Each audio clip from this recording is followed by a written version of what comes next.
আসসালামু আলাইকুম, স্বাগতম হোম স্কুল টিউটোরিয়ালে।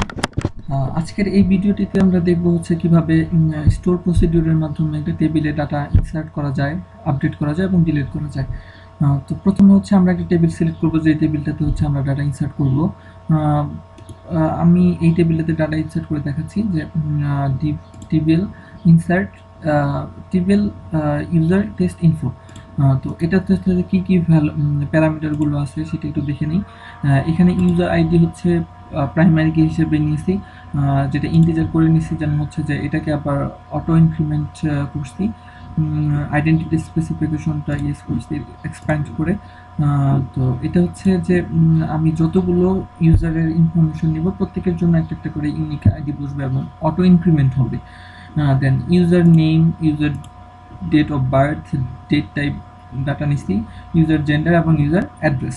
তো ওকে, এখন আমরা হচ্ছে এটার জন্য একটা প্রসিডিউর তৈরি করব। Store procedure, new store procedure.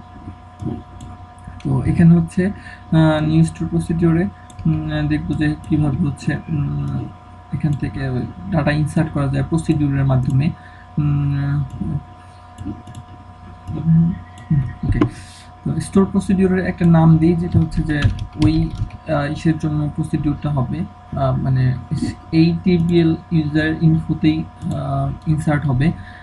Insert suppose create procedure insert TBL user info, just শুধু প্রসিডিউরের নাম।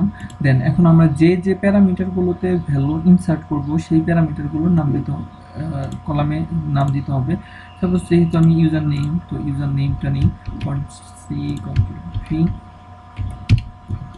দেন হচ্ছে user date of birth C user centre C address. Okay, এখানে প্যারামিটারগুলো যেহেতু nvarchar type, N varchar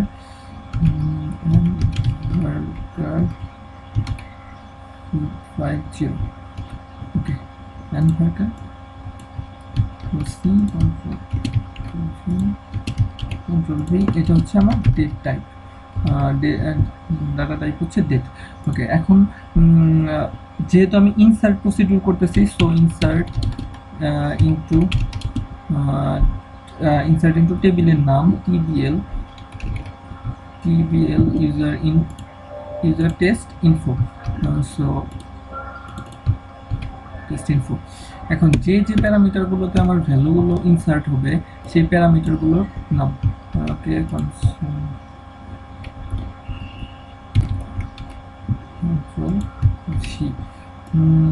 এইগুলোর দরকার নেই।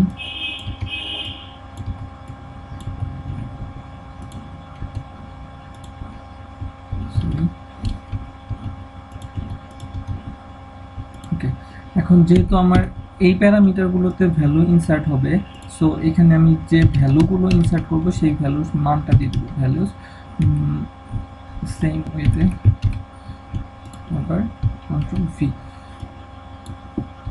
এখন এই যে এইখানে আমি যে ভ্যালুগুলো দিব সেই ভ্যালুগুলো আমার এখানে ইনসার্ট হবে।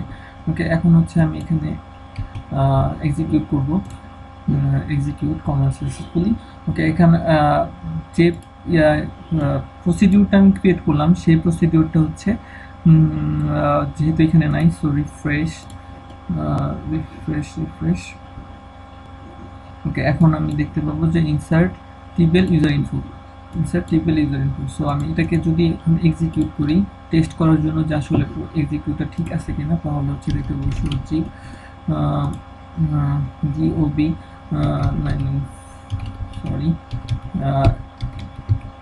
994। ওকে, user gender male and user address Dhaka. ওকে, এখানে একটা ইরর আছে, এটা হচ্ছে যেহেতু ডিওবিটা ডেট টাইপের হচ্ছে ডাটা, সো এটাকে সিঙ্গেল কোটেশনের মধ্যে রাখবো যেন হচ্ছে কোনো ইরর না হচ্ছে। ওকে, এখন এক্সিকিউট দিলে দেখতে পাবো ওয়ান রোজ অ্যাফেক্টেড। ওকে, এখন হচ্ছে ডাটাটা চেক করবো যে আসলে আমাদের ডাটাটা আছে কিনা। এডিট ইয়েস, আমরা যে ডাটাটা সেভ করেছি সেই ডাটাটা এখন আমরা এখানে পেয়েছি। তো এই হচ্ছে ইনসার্ট প্রসিডিউর, এবং আপডেট করতে চাইলে সেম প্রসিডিউরটাকে হচ্ছে আপডেট করতে পারি। এখানে কন্ট্রোল আর যদি প্রেস করি তাহলে আমার এই কমান্ড কমপ্লিটেড সাকসেসফুলি এইটুকু চলে যাবে কমান্ড আর।